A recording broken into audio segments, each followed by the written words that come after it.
Bom dia a todos! Shalom Adonai, Haris Kairene. Antes de entrarmos no conteúdo de hoje, que é sobre teologia contemporânea imperdível, eu quero te pedir, se inscreva no canal, dê o seu joinha no vídeo e compartilhe. Vamos fazer crescer este canal do Saber Teológico. Mas antes também de entrar no conteúdo, eu quero divulgar aqui uma das minhas obras.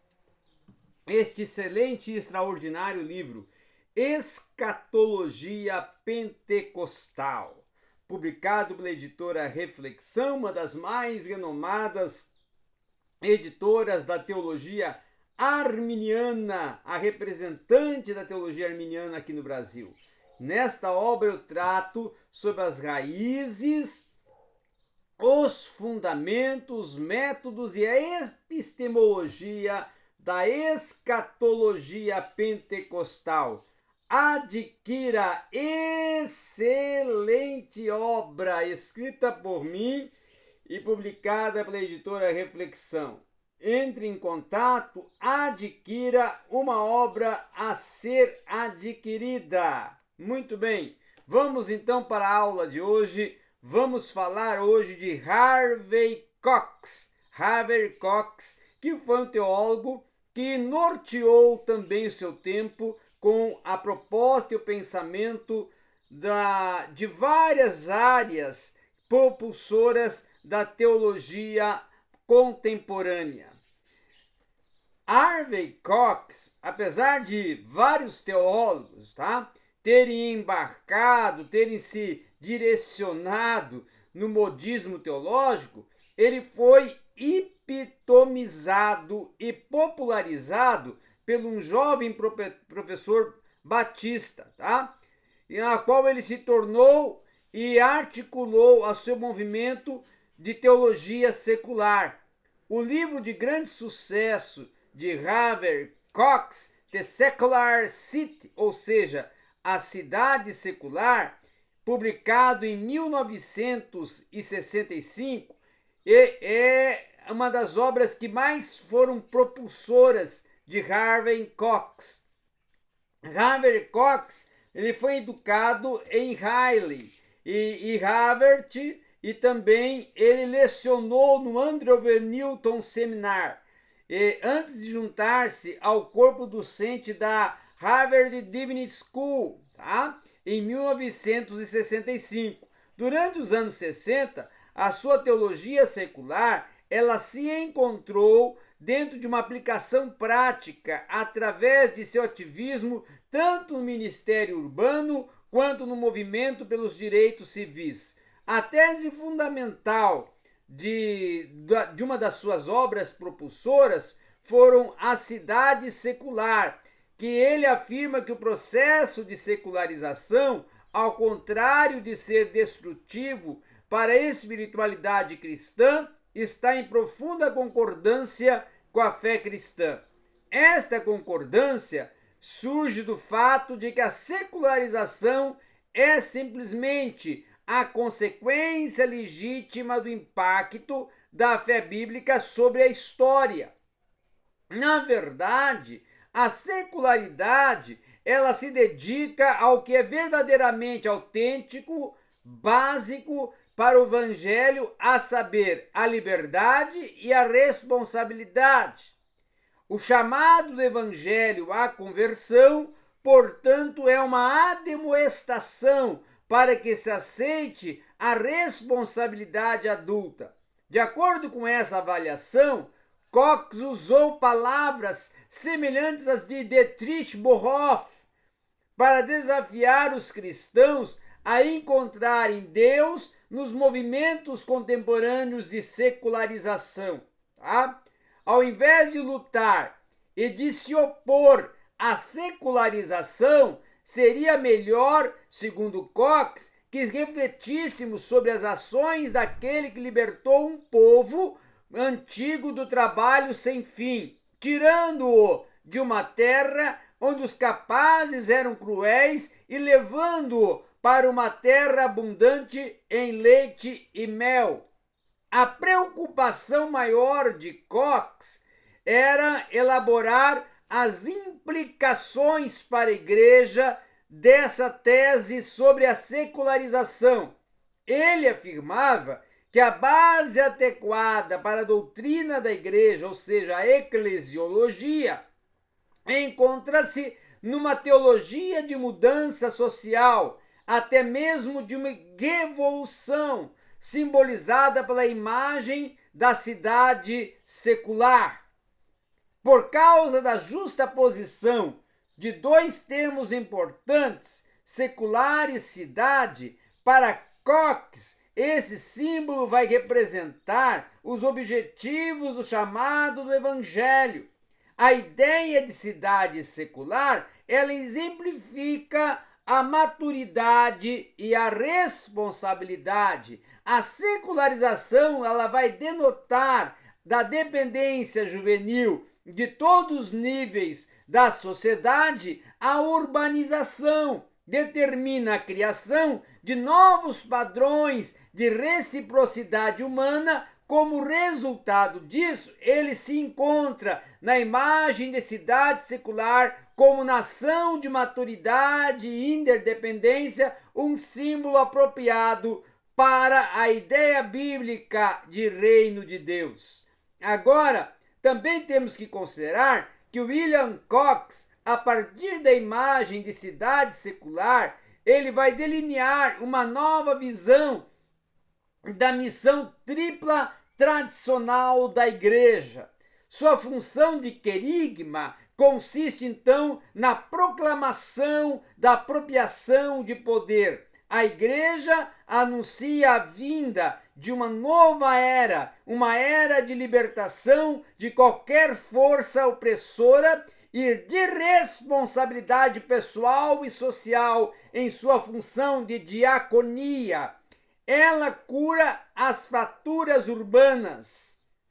À medida que a igreja se propõe a reconciliar os profundos conflitos da existência urbanizada lado a lado com o povo, que não tem fé, buscando a integridade e a saúde da cidade. Por fim, a função de coinonia da igreja é de tornar visível a cidade do homem. Esta tarefa, ela vai se referir à responsabilidade da igreja de demonstrar visivelmente aquilo que proclama o querigma e para que ela aponte a diaconia. De acordo com Cox, porém, essas demonstrações que indicam o reino de Deus não são exclusividade da igreja. Pelo contrário, onde quer que surjam demonstrações convincentes e palpáveis da realidade da cidade do homem, nos dias de hoje, lá estão os sinais do reino.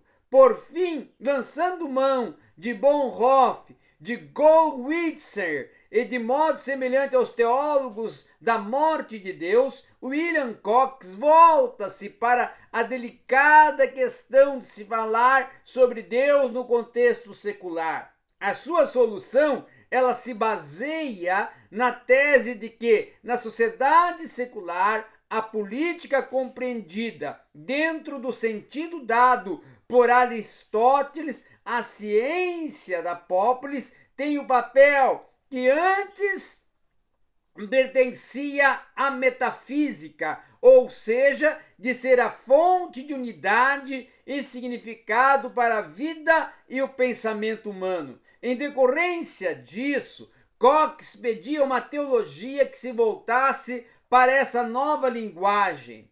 Seguindo o pensamento até de Paul Riemann, ele vai afirmar que o que Deus está fazendo no mundo é política, que significa tomar e manter a vida algo humano, tá? Consequentemente, a teologia dos dias de hoje, ela deve ser aquela reflexão em ação através da qual a igreja descobre o que esse Deus político pretende fazer e passa a trabalhar lado a lado com ele.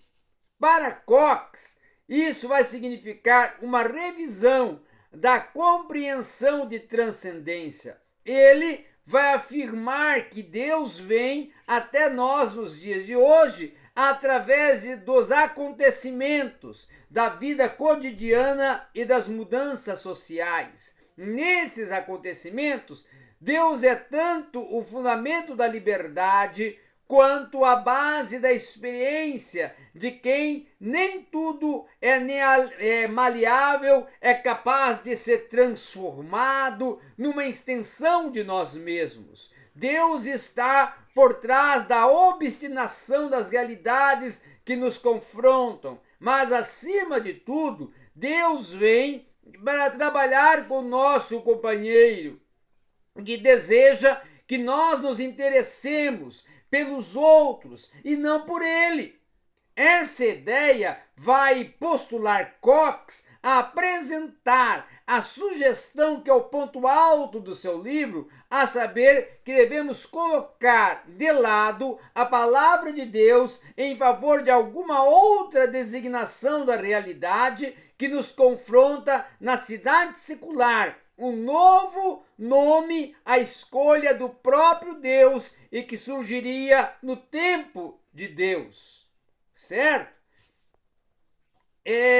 Podemos considerar e defender que também na sua obra A Cidade Secular, ele está neste livro desenvolvendo a capacidade de unir duas dimensões opostas das necessidades sentidas pelos membros mais jovens da igreja nos turbulentos anos 60.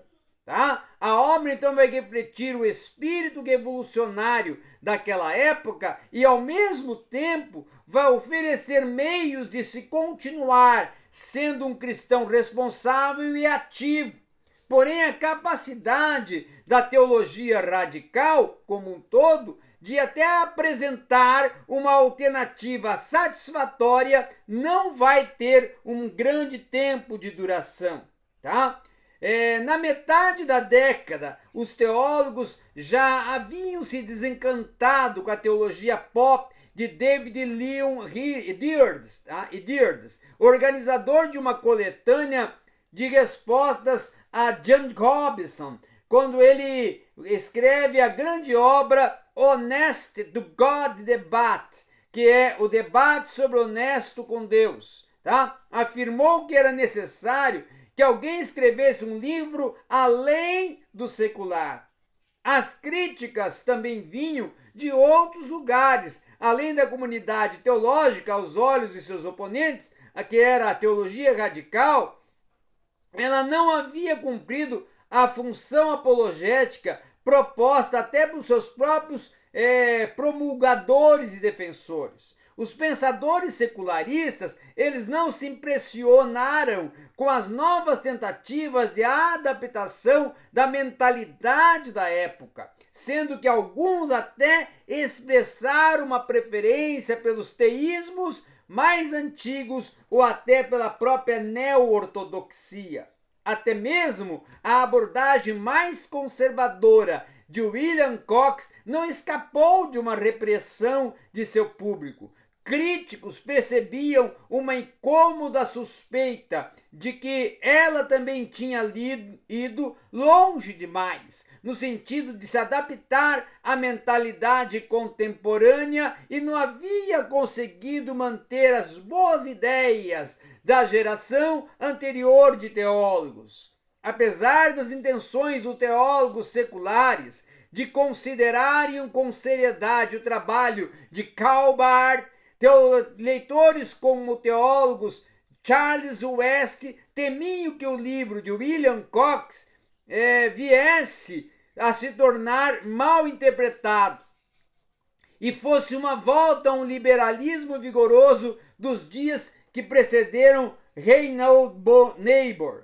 tá? E assim fortalecesse a consciência com isso de uma insensibilidade e orgulhou e até um certo orgulho dos profissionais técnicos administrativos e dos governantes e revolucionários. Então, West criticava o livro por não tratar do abismo entre as mais altas realizações da bondade humana e o mínimo necessário para se trazer saúde e paz ao mundo. Então, nas teologias mais antigas, o realismo temido pelos críticos e que tinha sido superado pela ênfase otimista de William Cox na maturidade e responsabilidade humana, ela se encontrava em expressão na crucificação de Cristo. Tá? Esse tema, infelizmente, foi deixado de fora por completo em A Cidade Secular. Todavia, Cox não estava alheio à importância desse símbolo para o viver cristão no mundo. Em um livro baseado, inclusive, nas palestras que ele proferiu numa conferência para jovens em 1963, William Cox vai pedir aos cristãos que, em função de sua experiência batismal, vissem o mundo como lugar onde a crucificação de Jesus continua dia após dia e participassem dessa crucificação contínua. Então, William Cox, como nós estamos vendo, ele foi o norteador do seu tempo através da sua obra A Cidade Secular. Hoje você aprendeu mais um pouco de teologia contemporânea com o pensamento e a teologia de William Cox. Agora, para encerrar, eu quero te indicar esse livro que escrevi, Hermenêutica Pentecostal. Também com a proposta de trabalhar as raízes, os fundamentos, os métodos e a epistemologia do pensar pentecostal. Obrigado a todos.